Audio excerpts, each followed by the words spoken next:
What up, everyone? Yo, this is Checks Cashed from Melodies and Checks, and I'm here with your boy, Bojaq.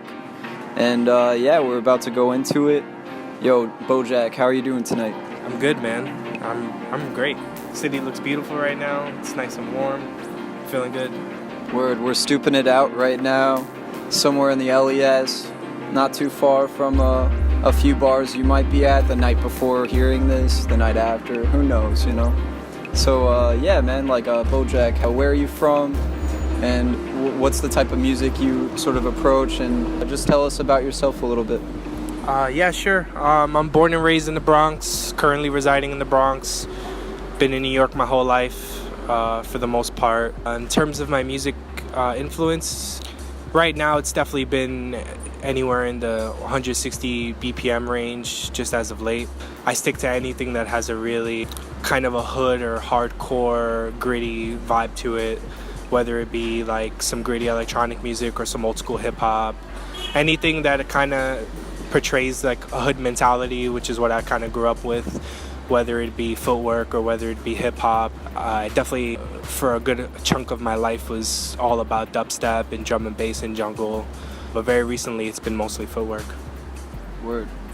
So coming from the 160 BPM range, it's harder to get faster than that, living in this very fast city. Yeah, I just wanted to ask you some of those influences that brought you to that, as well as your first experiences with music, whether that is footwork related or not. Yeah. Well, in terms of my influences, and very early on, I was about 17 years old when I started going to this party called Reconstruct out here in New York. My uncle was a very avid goer and a patron to the party, and I was really young and could never really get into too many things. My influences mostly come from him. When I was young, I went to this party with him. I had come in early to help set up, and I think that night there was an act. His name's Vivek. He's from the UK area, I believe. He's like one of the dubstep OGs, and that was my first night out to a party at all. And you know, those influences really affected me just because of the fact that it was very new to me, but also like very influential in the fact that I had never really heard or seen anything like it. You know, they partnered with Tsunami Bass sound system, and that was my first time seeing a sound system that huge or hearing music at that caliber. I would like to also like pinpoint what are some of your first experiences sort of being so young, realizing you wanted to DJ, because like not everyone grows up in this way, that they want to be the life of the party. Was it from your uncle as well, or was it from other people, other family members, other friends that were on that approach, or was that from a DJ that you liked growing up? Like, yeah, like could you describe that? Yeah, when I was 14, I chose the high school I did because they had a DJ program in the school, but they actually didn't. They lied to me. So I started my own program.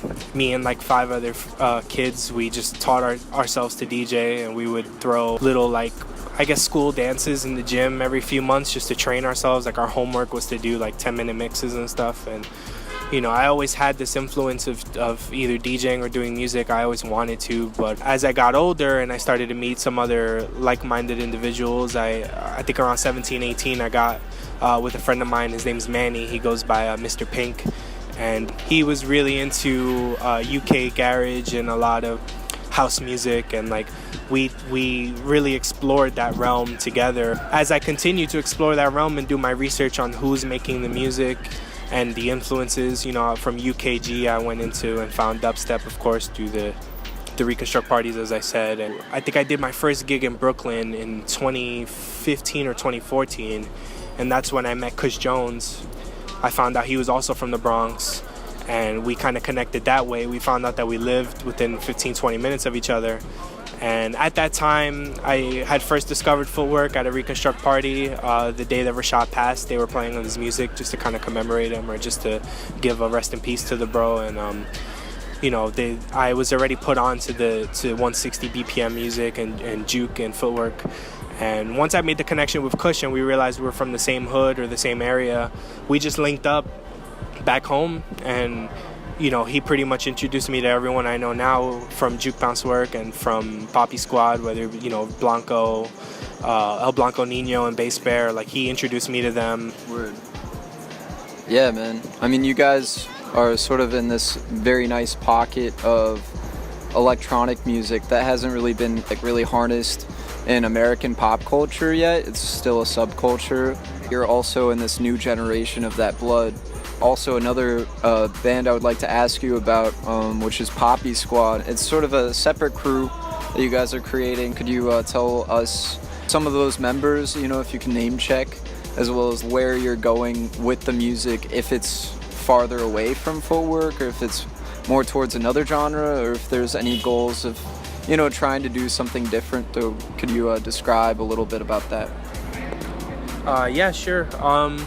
In terms of the members of Poppy Squad, I'd say it's myself, Bojaq. It's El Blanco Nino, who is really the brain behind it.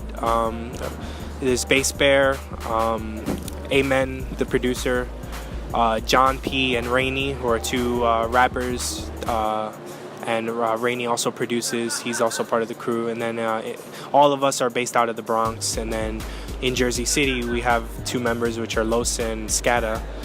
Originally, the idea behind Poppy Squad was just that for El Blanco Nino's 30th birthday, he was putting together a compilation, and he was going to call it El Blanco Nino and Friends.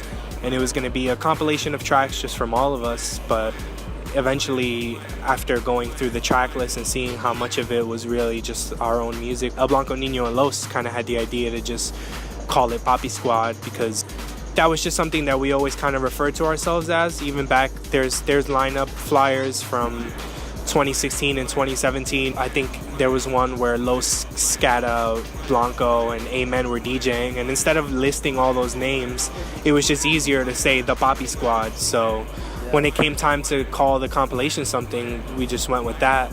And really, it's been going since then. We've been friends since before that compilation dropped, but we never really made the connection that we could all together drop something. All of us are Hispanic, whether we're Puerto Rican, Dominican. I'm not sure where Los, I think Los is mixed. I'm not sure if it's Colombian or from somewhere else, but we're all pretty much Hispanic, so we had that connection.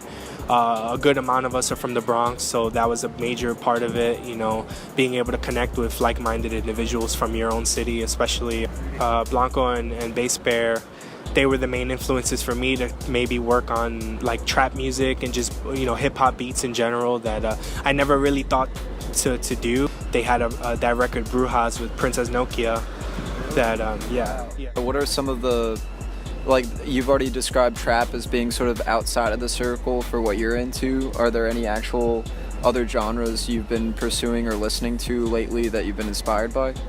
Yeah, definitely. I mean, like I said, around the same time that I was discovering footwork, I discovered a lot of dubstep and a lot of kind of 130 BPM. Just recently, there's been this 130 dub war that's been going on SoundCloud, where a lot of producers have been making like 2-minute 130 BPM, just like really crazy tracks, and just sending them as like call outs for other producers. And like I did that very recently. I did it last year as well, but like that was a fun way for me to kind of branch out and try something different. I try just to let it take itself where it goes, and if in the future I branch away less from 160 and go into something else, as long as I feel like I'm staying true to myself creatively, then I'm totally fine with it. Yeah, I definitely understand in a way. I know you will never slow it down on the ethic, but you might slow it down in the future. Maybe 130 BPM, maybe 30 BPM's a little bit shorter. And I guess the future, it only gets progressively more saturated, more full. And that's probably like partly why we both enjoy juke and footwork music, is that it has so much on its palette already. Sort of encompasses, you know, just by that BPM, you can also put in a lot more textures. It's more percussive based.